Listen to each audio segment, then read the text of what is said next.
वृश्चिक राशि वाले बंधुओं, आप सभी का बहुत बहुत स्वागत है, हृदय से अभिनंदन है आपके अपने वैदिक मंथन भिंड यूट्यूब चैनल में। तो वृश्चिक राशि वालों, जरा ध्यान से सुनिए। जून महीने के अंतिम दिन बहुत ही सुंदर मुहूर्त है, बहुत ही सुंदर समय और काल है। 30 जून को आपको करने हैं ये 3 काम।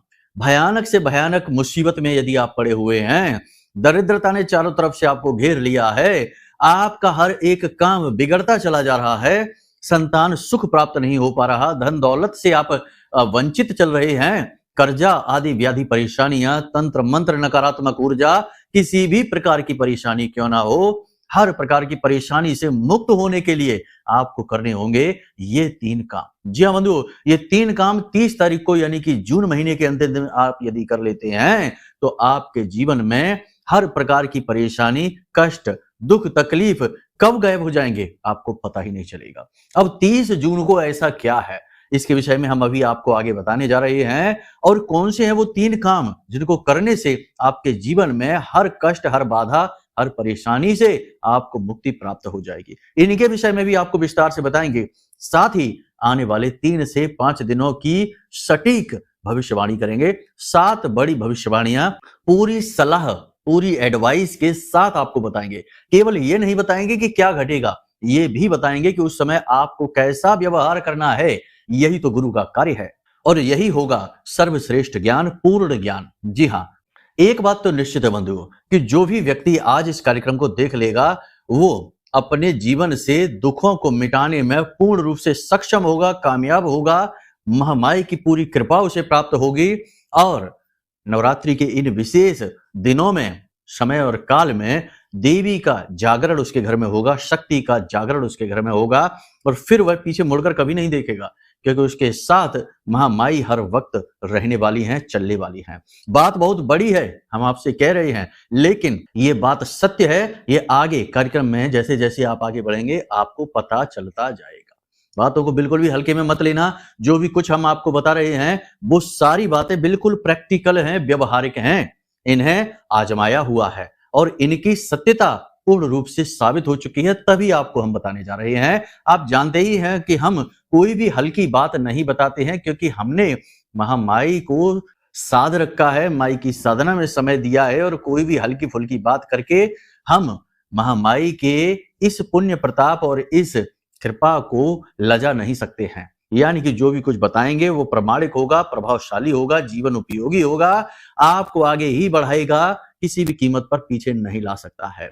कहने का मतलब यह है कि जो भी बातें हम आपको बता रहे हैं वो पूर्ण रूप से विश्वास करने योग्य है और यदि कहीं आपने इन्हें जीवन में उतार लिया तो 100% परिवर्तन है, इस बात की गारंटी है। कार्यक्रम को अंत तक जरूर देखना, तभी हमारी मेहनत सफल होगी, महामाई की पूर्ण कृपा आपको प्राप्त होगी और जीवन में उद्धार की पूर्ण संभावनाएं बन जाएंगी। चलिए महामाई को याद करते हुए कमेंट बॉक्स में पूरे भक्ति भाव के साथ लिख डालिए, जय मां भद्रकाली, कृपा करो। महामाई निश्चित तौर पर आपके ऊपर कृपा करेंगी, अपना आशीर्वाद देंगी, हमें पूर्ण विश्वास है और दे ही दिया है, तभी तो आपके पास ये कार्यक्रम बिल्कुल समय और काल पर पहुंचा हुआ है। अब एक बात और बंधुओं कि नवरात्रि के अंतिम दिन महाअनुष्ठान होगा, बहुत ही भव्य आयोजन होगा और रात भर का जागरण और साथ में यज्ञ हवन अनुष्ठान होंगे। इसमें यदि आपको विशेष तौर पर भाग लेना है तो आप इसके लिए जानकारी ले सकते हैं। वीडियो में जो नंबर दिए गए हैं इन पर फोन करके पूरे नवरात्रि के जितने भी दिन हैं इनका सबका एक बार में लाभ लेना चाहते हैं, यानी कि 9 देवियों की पूर्ण कृपा एक साथ आप प्राप्त करना चाहते हैं तो इसके लिए इस विशेष अनुष्ठान में आप भाग ले सकते हैं। बाकी जिन्होंने भाग लिया हुआ है पहले से ही, उनके ऊपर तो माई की कृपा बरसेगी ही, पूर्ण रूप से माई का आशीर्वाद उन्हें प्राप्त होगा ही, उन्हें नहीं संपर्क करना है। नए लोगों के लिए हम ये बात बता रहे हैं, ठीक है। तो अधिक जानकारी के लिए नंबर वीडियो में है, इन नंबरों पर फोन करके जानकारी ले लीजिए और इस सुनहरे अवसर को अपने हाथों से जाने न दीजिए, क्योंकि माई स्वयं आपको यह अवसर दे रही हैं। हम माई के तुच्छ दास सेवक आपको यह अवसर दे रहे हैं, उन्हीं की माई की आज्ञा और उनकी अनुभूतियों के आधार पर। तो चलिए बंधुओं, अब अपने मूल विषय को शुरू करते हैं, ध्यान से सुनिए। प्यारे मित्रों, हमारे अत्यंत प्रिय और परम पूज्य अमिताचार्य जी के पास मां बगलामुखी और मां भद्रकाली की साधनाओं का वर्षों का अनुभव है और माता रानी की इनके ऊपर पूर्ण कृपा और सिद्धि है। आचार्य जी ने अपने सटीक कुंडली विश्लेषण और श्रेष्ठतम उपायों के माध्यम से हजारों लोगों के जीवन को खुशियों से भरा है। आचार्य जी का कुंडली विश्लेषण और उपाय करवाने का तरीका इतना अद्भुत है कि जीवन के हर एक दुख और कष्ट का कारण जड़ से ही समाप्त हो जाता है। फिर समस्या चाहे जैसी भी हो, कर्जा बहुत बढ़ गया हो, व्यापार चल नहीं रहा हो, बीमारियों में आप बर्बाद हो चुके हो, रिश्तों में प्रेम समाप्त हो चुका हो, या फिर नौकरी ही ना मिल रही हो, विवाह में देरी होती हो, कैसी भी समस्या हो, इन समस्याओं का कारण क्या है, कौन सी महादशा परेशान कर रही है, कौन सा दोष लगा हुआ है, सब कुछ आचार्य जी इतना सटीक बताते हैं कि वर्षों वर्ष के दुख कुछ ही दिनों में समाप्त हो जाते हैं। अगर आपके जीवन में भी कोई ऐसी संकट की घड़ी है तो यही सही समय है जब आप पूज्य आचार्य जी के हाथों से अपनी कुंडली का विश्लेषण करवाएं और वर्षों से चल रहे दुखों और संकटों के इस चक्र से बाहर निकल जाए। प्यारे मित्रों, अभी वीडियो में दिए गए नंबरों पर फोन करिए और अपनी कुंडली का श्रेष्ठतम आकलन करवा डालिए। जिंदगी बदलने का यह सबसे बड़ा मौका हाथ से मत जाने दीजिएगा। जय माई की, महामाई आपका कल्याण करे। 30 जून को पंचमी है, नवरात्रि का 5वां दिन है। मां स्कंद माता की पूजा होती है। स्कंद माता पूरी जो नवरात्रि यानी 9 देवियां हैं उनमें सबसे सौम्य हैं और सबसे ज्यादा स्नेही हैं। ये दिन बहुत ही खास होता है। स्कंद यहाँ पर कार्तिकेय जी को कहा जाता है और माई ने उन्हें अपने गोद में उठा रखा है। सिंह की सवारी करती हैं और कार्तिकेय को अपनी गोद में उठा रखा है। ये जो माई का स्वरूप है यह इस बात को दिखाता है कि माई का रूप चाहे कितना ही रौद्र हो, माई चाहे कितनी ही प्रचंड ऊर्जा शक्ति को अपने साथ लेकर चलती हो, लेकिन अपने बालकों का विशेष ख्याल रखती हैं, उन्हें अपनी गोद में उठा लेती हैं। जो माई की शरण में होता है, माई का नाम स्मरण करता है, माई का मंत्र उच्चारण करता है, माई की सेवा करता है, उसे कार्तिकेय की तरह, स्कंद की तरह अपनी गोद में उठा लेती हैं। और एक बार यदि माई ने गोद में उठा लिया तो चाहे फिर सिंह ही साथ में क्यों ना हो, वह भी माई का सेवक है। अपने माई के बालकों का वह बाल विवाह का नहीं कर सकता है। यानी दुनिया की बड़ी से बड़ी मुसीबत भी माता रानी के साथ यदि आप हैं तो आपका बाल विवाह का नहीं कर पाएगी। कहने का मतलब यह है कि यह जो दिन होता है ये बहुत ही खास होता है। इसमें मां अपने सबसे सौम्य स्वरूप में आती हैं और अपने बालकों की हर एक इच्छा, मनोकामना, मुराद को पूरी करती हैं। तो ऐसे में कुछ जरूरी कार्य, कुछ छोटे छोटे कार्य ऐसे हैं जो हर एक व्यक्ति को करने चाहिए, जिससे कि माता रानी उनसे प्रसन्न हो और उनके जीवन में शुभ का आशीर्वाद दे। अब ज्योतिषीय आकलनों के आधार पर देखा जाए तो स्कंद माता ग्रहों में देखा जाए तो बुध, शुक्र और गुरु तीनों के ऊपर हैं, यानी कि तीनों पर इनका पूर्ण नियंत्रण होता है और जीवन में हर एक प्रकार की सुख सुविधा और आनंद और धन वैभव को प्राप्त करने के लिए इन 3 ग्रहों की ही कृपा होनी अति आवश्यक है। बंधुओं, ध्यान से सुनिए। इससे पहले कि हम आपको बताएं कि वो 3 काम कौन से हैं जो आपको सीधे माई के चरणों में लेकर जाएंगे, उनकी कृपा आप तक लेकर आएंगे, इससे पहले हम आपको चाहेंगे कि आप 4 बातें हैं जो जाने, बेहद आवश्यक है। आने वाले समय और काल पर इन बातों का घटित होना निश्चित है। सबसे पहली चीज कि आपको सतर्क रहना है, क्योंकि आपके साथ धोखा हो सकता है, फ्रॉड हो सकता है, आपकी कीमती चीज कोई चोरी हो सकती है और आप किसी प्रकार का लॉस, किसी प्रकार का घाटा उठा सकते हैं किसी इंसान की वजह से। जी हाँ, हालांकि पैसे का लाभ आपको होगा अगर आप संभल कर चलते हैं तो। मतलब कहने का यह है कि आपको सतर्क रहना है, सावधान रहना है। किसी के द्वारा बताई गई बातों पर सीधे ज्यों का त्यों भरोसा नहीं कर लेना है। किसी योजना पर काम करने से पहले थोड़ा सा अलर्ट हो जाना है, समझ जाना है। किसी से भी जरूरत से ज्यादा सलाह मशवरा ना करें। सलाह मशवरा केवल उसी से करें जिस पर आपको पूर्ण विश्वास है और जिसे आपने लंबे समय से जांचा और परखा है और जो आपके विश्वास पर खरा उतरा है। कहने का मतलब यह है कि ये सावधानी का समय है, थोड़ा कठिन समय है। इस समय पर आपको बहुत सतर्क रहना है, ठीक है। दूसरी चीज, आपके ऊपर किसी प्रकार का घात हो सकता है, आपके ऊपर किसी प्रकार का षड्यंत्र रचा जा सकता है, तंत्र मंत्र या किसी प्रकार की नकारात्मक ऊर्जा आपके प्रति भेजी जा सकती है, आपको परेशान किया जा सकता है। तो इसके लिए आपको यह करना है कि आप ये देखें कि आपके रिश्तेदारों में, आपके परिवार में कौन सा ऐसा व्यक्ति है जो जरूरत से ज्यादा पूजा पाठ अनुष्ठान करता है, तंत्र मंत्र करता है, मंत्रोच्चारण करता है, या किसी ऐसे व्यक्ति के संपर्क में है जो झाड़ फूंक, टोना टोटका आदि करता है। ऐसे व्यक्ति के संपर्क में यदि कोई आपके परिवार का, आपके घर का, आपके मित्र आपके रिश्तेदारों में है तो थोड़ा उससे आप अलर्ट हो जाइए। देखिए बंधु, हम आपको बता दें, ये कड़वी सच्चाई है आपके जीवन की कि आपके शत्रु बाहर नहीं, आपके अंदर ही हैं, यानी आपके घर में ही हैं, आपके परिवार, आपके रिश्तेदारों में ही हैं। इनसे आपको सुरक्षा करना बेहद आवश्यक है। यदि इनसे आपने अनदेखी कर दी तो ये आपको बहुत चोट पहुंचाएंगे, पहले भी पहुंचाई है। कई प्रकार की बाधाएं तो इन्हीं लोगों की वजह से आपके जीवन में आई हैं, और इन बाधाओं से कैसे बाहर निकलना है ये आपको समझ में ही नहीं आया, क्योंकि आप एक तो इन चीजों को समझते नहीं है, दूसरा इन चीजों पर आप पूर्ण रूप से विश्वास भी नहीं करते हैं, जबकि करना चाहिए। आजकल सब कुछ होता है, तंत्र मंत्र टोना टोटका खुलेआम हो रहा है।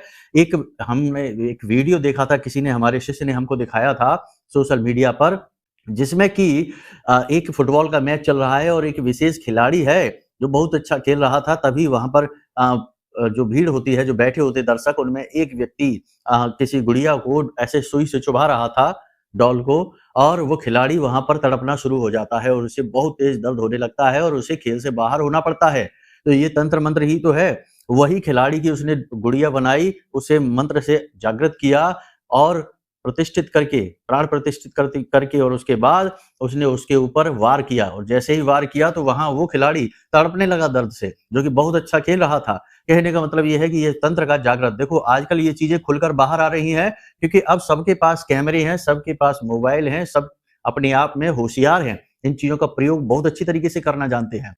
तो आज के समय में चीजें छुप नहीं रही हैं, गुप्त से गुप्त चीज भी कहीं ना कहीं किसी न किसी रूप में बाहर आ ही जाती है। तो इसलिए ये चीजें बाहर आ रही हैं, तो अब ज्यादा दिख रही हैं। वैसे हम आपको बता दें कि ये चीजें तो हमेशा से थी और हमेशा से ये काम होते चले आ रहे हैं। तो इनको देखकर भी, चीजों को समझकर भी यदि आप अनजान बनते हैं तो ये आपकी भूल होगी। जब परिणाम भुगतेंगे तब आपको पता चलेगा। तो अलर्ट रहना है। अगले 3 से 5 दिनों में तंत्र मंत्र टोना टोटका कर क्या सकते हैं आप, ये देखिए, ध्यान से समझिए। किसी के द्वारा दी गई कोई मिठाई, कोई भी मीठा पदार्थ नहीं खाना है, उसे किसी भी प्रकार से टाल दीजिए, टाल सकते हैं। किसी के घर जाकर किसी भी प्रकार का भोजन आदि नहीं ग्रहण करना है, ज्यादा देर नहीं रुकना है, किसी के वस्त्र नहीं पहनने हैं, अपने वस्त्र किसी को नहीं देने हैं, अपनी रोजमर्रा की उपयोग की जाने वाली चीजों का लेन देन भूल चूक से भी किसी के साथ नहीं करना है। किसी भी व्यक्ति को अपने घर में जरूर से ज्यादा देर तक ठहरने नहीं देना है। अगर वो आपके घर में आता है तो उसके ऊपर नजर रखें, गौर से देखें, शक की नजर से देखें कि वो कर क्या रहा है, कहीं कोई ऐसी वैसी हरकत तो नहीं है, कुछ भी अजीब यदि दिखाई देता है, क्योंकि लोग थोड़ा सा चांदी का बुरादा भी अभिमंत्रित करके और कहीं छिड़क देंगे और आपको पता भी नहीं चलेगा। और ये सारी चीजें, आजकल मोबाइल का जमाना है, फोन का जमाना है, तो सारी चीजें उपलब्ध हो जाती हैं और फोन के माध्यम से भी तंत्र किए जाते हैं। ठीक है, तो कहने का मतलब ये है कि इन सब चीजों की अनदेखी ना करें, थोड़ा सा सतर्क रहें, वरना बंधन हो जाएगा आपका, आपके काम का, आपके घर, आपके जीवन का। फिर आप लाख प्रयास करना, इनसे मुक्ति प्राप्त नहीं हो सकती। एक बात याद रखना कि बंधन को काटने के लिए साधक की आवश्यकता होती है, फिर साधारण इंसान बंधन को काट नहीं पाता है। गुरु की अनुमति लेकर, गुरु के मार्गदर्शन में विशेष पद्धतियों के द्वारा ये बंधन काटे जाते हैं, इतना सरल नहीं है। इसलिए हम कहते हैं कि पहले से ही सावधान रहिए, किसी पर भी विश्वास ना करिए। ठीक है, इसी के साथ साथ आपको हम बता दें कि आपके विरोधी जो है ना, आपके कार्यस्थल पर, वे अति सक्रिय हो जाएंगे, आपको नुकसान पहुंचाने की कोशिश करेंगे, पीठ के पीछे आपकी चुगली बुराइयां करेंगे और वे कामयाब भी हो सकते हैं। तो आप थोड़ा सा अलर्ट रहें और समझें कि किसको क्या बताना है, कितनी बात बतानी है। जरूरत से ज्यादा किसी के सामने ना बताएं। अपने भेद, अपने रहस्य, अपनी भविष्य की योजनाएं और अपने व्यक्तिगत जीवन की बातें किसी के साथ भी शेयर ना करें, ये बिल्कुल भी उचित नहीं है। ये आपको परेशान कर सकता है, तो थोड़ा इससे सावधान रहिए। एक बात निश्चित है कि अगले 3 से 5 दिनों में आप अपने मन में धार्मिकता का भाव महसूस करेंगे, किसी विशेष पूजा पाठ अनुष्ठान को करने का मन आपका बनेगा, और ये जो मन आपका बन रहा है ये बहुत अच्छा है, बहुत आवश्यक है, ये समय की मांग है। आपको मुसीबतों से यदि कोई निकाल सकता है, और आपको तो छोड़ो, इस संसार के हर एक व्यक्ति को यदि जीवन के कष्ट परेशानियों से कुछ निकाल सकता है तो वह केवल साधना है, अनुष्ठान है। जी हाँ, दैनिक पूजा पाठ का जो कर्म होता है उसमें इतना बल नहीं कि वह किसी के जीवन को बदल सके। हाँ, ये आपके जीवन में थोड़ी बहुत पॉजिटिव एनर्जी लेकर जरूर आता है, लेकिन यदि सीधे भगवत कृपा प्राप्त करनी है तो अनुष्ठानिक बनना पड़ेगा और किसी प्रकार का तप करना पड़ेगा। तप से हमारा मतलब यही है कि आपको मेहनत करनी पड़ेगी। कोई भी अनुष्ठान यदि आप करते हैं, कोई भी साधना आप यदि करते हैं, तो उसमें मेहनत लगती है। 4 घंटे बैठकर माला फेर कर देखिए, आपको पता चल जाएगा कि क्या होता है मेहनत। उंगलियां दर्द करने लगेंगी, हाथ दर्द करने लगेगा, शरीर के अंग अंग में दर्द होने लगेगा, परेशानी बहुत अधिक बढ़ जाएगी, मन करेगा कि छोड़ के इस आसन को भाग जाए। जी हाँ, तो मेहनत लगती है, लेकिन ये मेहनत आपको करनी पड़ेगी। याद रखना कि श्री रामचरितमानस में क्या लिखा है, मंत्र महामणि विषम ब्याल के, मैं तत् कठिन कुअंक बाल के। जो दिमाग पर, जो आपकी मस्तिष्क की रेखाओं में कुअंक लिख गए हैं, यानी कि जो दुर्भाग्य लिखा हुआ है, उसे मिटाने की शक्ति केवल मंत्र के अंदर है। ठीक है, तो मंत्र को उठा लो, साधना कर लो। ये समय और काल बहुत अच्छा चल रहा है। इन्हीं दिनों में, नवरात्रि के इन्हीं दिनों में ही सारे कष्ट कट जाएंगे। जो जो आने वाले 10 साल की पीड़ा होगी, वो 10 साल की पीड़ा कुछ ही दिनों में कट जाएगी। ठीक है, यानी कि कहने का मतलब ये है कि जीवन को बदलने का मार्ग आपके पास है, बस आपको चुनना है कि इसे करना है कि नहीं। यहाँ तक सारी बातें हमने आपको बता दी हैं, ध्यान से समझिए। अब बताते हैं कि वो 3 काम कौन से हैं। 30 जून को आपको जब आप सुबह सोकर जागे तो थोड़ा-सा समय निकालें। आपको 3 काम करने हैं। पहला काम तो ये कि स्नान आदि करने के बाद मंदिर ज़रूर जाना है, ठीक है? किसी भी देवी-देवता के स्वरूप को आप मान सकते हैं, भोलेनाथ के मंदिर, हनुमान जी के मंदिर, देवी के मंदिर, किसी भी मंदिर में आप जाएँ, कहीं भी आप चले जाएँ, कोई फ़र्क नहीं पड़ता है। वहाँ मंदिर में जाकर और भगवान की जिस भी स्वरूप की आप चाहें, भोलेनाथ की चाहते हैं तो पंचाक्षरी का, और यदि हनुमान जी को चाहते हैं तो हनुमान चालीसा की कम से कम 11 पाठ ज़रूर करिए। अगर पंचाक्षरी मंत्र करना चाहते हैं तो 11 माला ज़रूर करिए और भगवान से निवेदन करिए कि हे भगवान, हमें आपका आशीर्वाद चाहिए। हमारे जीवन में जो गति रुकी हुई है, जो धीमी गति हुई है, उसे आप किसी भी प्रकार से आगे बढ़ाइए। हम आपकी कृपा चाहते हैं। ठीक है? यानी अपने दिन की शुरुआत करिए भगवान से आशीर्वाद लेकर, भगवान के नाम से एक छोटा-सा अनुष्ठान करके। इस अनुष्ठान को आप संकल्प लेकर कर सकते हैं तो यह अति प्रबल हो जाएगा। करना क्या है कि सामने भोलेनाथ के बैठकर, हाथ में जल लेकर, थोड़े से चावल और एक पुष्प लेकर और भगवान से कहें, अपना नाम, अपना कुल गोत्र आदि बताकर अपनी इच्छा मनोकामना, जो भी आप चाहते हैं वह इच्छा मनोकामना पूर्ति हेतु इस अनुष्ठान को आप कर रहे हैं। 11 माला जाप आप करेंगे। इस प्रकार जल छोड़कर आप संकल्प लेकर यदि करते हैं तो संकल्प में बहुत अधिक शक्ति होती है। संकल्प में इतनी अधिक शक्ति है कि यह भगवान को भी आपके सामने प्रकट होने पर मजबूर कर सकता है। प्रमाण हमारे शास्त्रों में भरे पड़े हैं। चाहे ध्रुव को उठा लो, चाहे प्रहलाद को उठा लो, चाहे रावण को ही क्यों ना उठा लो, जिसने ब्रह्मा जी को प्रकट होने पर मजबूर कर दिया था। ना चाहते हुए भी ब्रह्मदेव को प्रकट होना पड़ा था। तो ये आप समझिए कि ये संकल्प की शक्ति है। तो संकल्प की शक्ति से आप विजयी हो सकते हैं। ये बात निश्चित है, प्रमाणित है। संकल्प लेकर आप करिए ये अनुष्ठान छोटा-सा, ठीक है? इसके बाद आपको क्या करना है, ध्यान से सुनिए। आपको एक नारियल लेना है। नारियल जिसके ऊपर से जो उसका जो कठोर हिस्सा होता है उसे हटा दें। एक नारियल लीजिए, नारियल का गोला बोलते हैं इसको। ऊपर से थोड़ा-सा इसे काटिए, ठीक है? और इसके अंदर आप पंजीरी, और पंजीरी का मतलब होता है कि आटा, जैसे थोड़ा-सा गेहूँ का जो आटा होता है उसे थोड़ा-सा भून लेते हैं, घी से भूनेंगे और उसमें चीनी मिला देंगे और इस मिश्रण को इसके अंदर भर देंगे, ठीक है? अब आपने जो नारियल का ऊपर से थोड़ा-सा काटा था उसका हिस्सा, ढक्कन, उसे ऊपर लगा देंगे। उसके बाद इस नारियल को लेकर अपने घर में जाएँगे और अपने घर के हर एक कोने में लेकर जाएँगे और वहाँ पर अपने घर के जो सदस्य हैं उन सभी सदस्यों से इसे स्पर्श भी कराएँगे और उसके बाद इसे लेकर जाएँगे दोपहर को 12 बजे के आस-पास और किसी सुनसान एकांत इलाके में देखेंगे पीपल का कोई वृक्ष हो। उस पीपल के वृक्ष के नीचे थोड़ा-सा गड्ढा खोदेंगे और उसमें इस नारियल को दबा देंगे और ऊपर इसका जो ढक्कन लगा था उसे हटा देंगे, ठीक है? अब ये जो नारियल है, जो मिट्टी में दबा हुआ है, इसका ढक्कन खुला हुआ है, इसके अंदर आपने आटा और चीनी भर रखा है। इस चीज़ को, यानी इस पंजीरी को छोटे-छोटे कीट-पतंगे खाने शुरू कर देंगे, चींटियाँ खाना शुरू कर देंगे। हज़ारों चींटियाँ, लाखों चींटियाँ इसे खा जाएँगी, धीरे-धीरे ये खाते रहेंगे और उनकी आत्मा तृप्त होती रहेगी और आपको लंबे समय तक पुण्य, आशीर्वाद, ईश्वरी कृपा प्राप्त होती रहेगी। अब एक सबसे महत्वपूर्ण बात कि जब से आप इस नारियल को बनाना शुरू करेंगे, पंजीरी को बनाना शुरू करेंगे, इसमें भरेंगे, फिर इसे अपने घर में लेकर घूमेंगे, घर के सदस्यों से इसका स्पर्श कराएँगे, उस समय आप मन में स्कंद माता को याद करते हुए इस मंत्र का उच्चारण करते रहेंगे। मन ही मन उच्चारण करेंगे, ठीक है ना? मंत्र बहुत ही सरल है। ओम देवी स्कंद मात्रे नमः। ओम देवी स्कंद मात्रे नमः। बस यही है मंत्र। माँ स्कंद माता का यह मंत्र है और देखो, आप स्कंद माता को पूजे, चाहे आप किसी भी देवी के स्वरूप को पूजे, सब एक ही हैं। अलग-अलग स्वरूप में प्रकट होती हैं, देवी तो एक ही हैं, माँ शक्ति, ठीक है? तो देवी स्कंद माता के इस मंत्र का मन ही मन उच्चारण करते हुए आप इस नारियल को तैयार करिए, इस गोले को तैयार करिए और इसे ले जाकर वहाँ मिट्टी में दबाने तक और इसका जो ऊपर ढक्कन है उसे खोलने तक इस मंत्र का मन ही मन उच्चारण करते रहिए, ठीक है। और मन में आपकी जो इच्छा है, मनोकामना है, देवी से उसके लिए प्रार्थना करिए कि वह आपकी जल्द से जल्द पूर्ण हो जाए। आप बड़े ही आश्चर्यचकित हो जाएंगे कि जैसे जैसे समय आगे बढ़ेगा नवरात्रि समाप्त होने से पहले पहले आपकी इच्छा मनोकामना पूरी हो जाएगी, हमें पूर्ण विश्वास है। जी हाँ, ये बहुत अच्छा प्रयोग है, बहुत बड़ा प्रयोग है, इसे करके अवश्य देखना।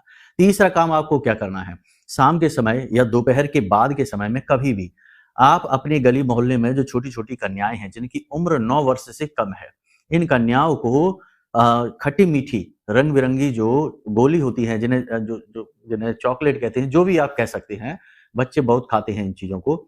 ये रंग-बिरंगी गोलियाँ जो हैं, इन्हें आप छोटे बच्चों को खाने के लिए दें, चॉकलेट, ठीक है? खाने के लिए ये आप दे दें। आपका बुध, शुक्र, गुरु तीनों अनुकूल हो जाएँगे, देवी की कृपा आप तक प्राप्त होगी, आप तक पहुँचेगी और सबसे बड़ी बात कि जो बाधा हैं, जो कष्ट हैं, वे समाप्त होंगे, ठीक है? ये आप ज़रूर करिए और सबसे बड़ी बात कि माँ बगलामुखी की विशेष पूजा साधना ज़रूर करते रहिए, क्योंकि ये समय जीवन में जो आते हैं ना, विशेष समय और काल निर्धारित किए जाते हैं। ये इसीलिए तो निर्धारित किए गए हैं शास्त्रों में हमारे बड़े बुजुर्गों के द्वारा कि हमारे जीवन के दुख और कष्ट कट सके, हमारी तकलीफ़ें दूर हो सकें। तो ये जो हमारे जीवन में हमें जो बीच-बीच में सुविधाएँ दी गई हैं शास्त्रों के द्वारा, इन सुविधाओं का यदि हम लाभ ही ना ले पाएँ तो क्या फ़ायदा हुआ? क्या हमें ज्ञान है? क्या हमने अपने धर्म, अपने शास्त्रों का सम्मान किया? बुजुर्गों का क्या सम्मान किया? जब हमने इनसे कुछ सीखा ही नहीं तो। कहने का मतलब ये है कि ज्ञान है तो उसका प्रयोग करिए। जीवन में आगे बढ़ने के 2 ही मार्ग हैं, या तो ठोकरें खा-खा कर सीखिए और अनुभव के आधार पर आगे बढ़िए, या फिर गुरुओं के अनुभवों का लाभ लीजिए और बिना ठोकर खाए सीधे आगे बढ़ते चले जाइए। कहने का मतलब ये है कि आप किसी की बात तो मानेंगे ही, माननी ही होगी। सर्वज्ञाता तो कोई भी नहीं है और जो भी व्यक्ति ईश्वर की शरण में आपको ले जाकर और भगवान की पूजा पाठ साधना के बारे में कहता है और उसी मार्ग पर आगे सफलता का मार्ग भी दिखाता है, वही ही आज के समय का श्रेष्ठ गुरु है।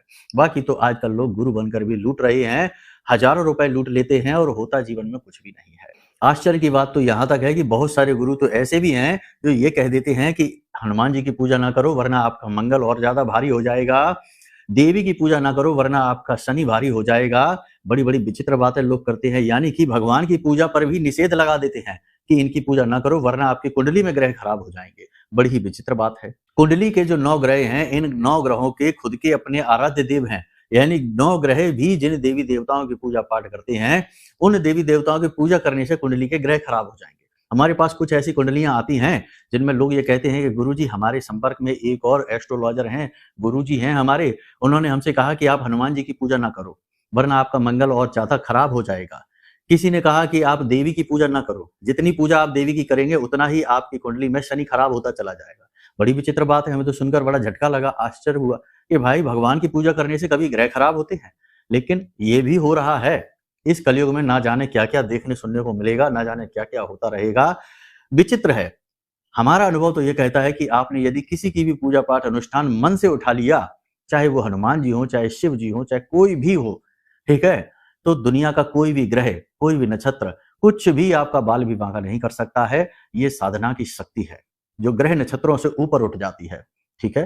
तो बस सात्विकता के मार्ग पे चलिए, जो सत ज्ञान आपको दे, उसी की बात मानिए। हम नहीं कहते हमारी बात मानिए, आपको जो सही लगे, सटीक लगे, आप उसी की बात को मानिए। अब यदि अनुष्ठान में भाग लेना है तो नंबर वीडियो में दिए हैं।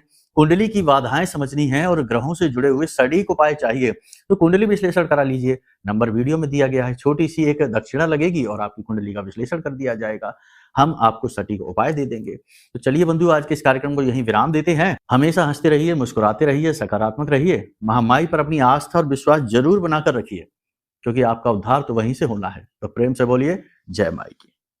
हमारे प्रिय और परम पूज्य आचार्य जी ने अपनी साधनाओं के अनुभवों पर आधारित शक्तिशाली उपाय और क्रियाओं के माध्यम से हजारों लोगों के जीवन को पूरी तरह से बदला है। आचार्य जी के द्वारा बताया गया हर एक उपाय इतना सटीक और कारगर होता है कि जो भी इसे पूरे भाव के साथ कर लेता है, उसे साक्षात महामाई की कृपा और आशीर्वाद प्राप्त हो जाती है। इसलिए निसंकोच इन उपायों को पूरे भाव के साथ करिए, आपका कल्याण होगा। जय माई की।